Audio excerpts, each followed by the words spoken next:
شروع اللہ کا نام لے کر جو بڑا مہربان نہایت رحم والا ہے۔ رسول اللہ صلی اللہ علیہ وآلہ وسلم کے زمانے میں سورج گرہن ہوا تو آپ نے لوگوں کو نماز پڑھائی۔ پہلے آپ کھڑے ہوئے تو بڑی دیر تک کھڑے رہے، قیام کے بعد رکوع کیا اور رکوع میں بہت دیر تک رہے، پھر رکوع سے اٹھنے کے بعد دیر تک دوبارہ کھڑے رہے لیکن آپ کے پہلے قیام سے کچھ کم، پھر رکوع کیا تو بڑی دیر تک رکوع میں رہے لیکن پہلے سے مختصر، پھر سجدے میں گئے تو دیر تک سجدے کی حالت میں رہے۔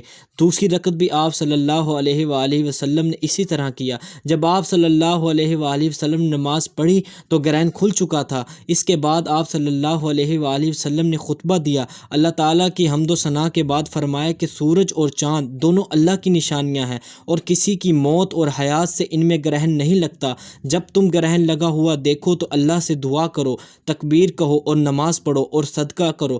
پھر آپ صلی اللہ علیہ وآلہ وسلم نے فرمایا، اے محمد کی امت کے لوگوں، دیکھو اس بات پر اللہ تعالیٰ سے زیادہ غیرت اور کسی کو نہیں آتی کہ اس کا کوئی بندہ یا بندی زنا کرے۔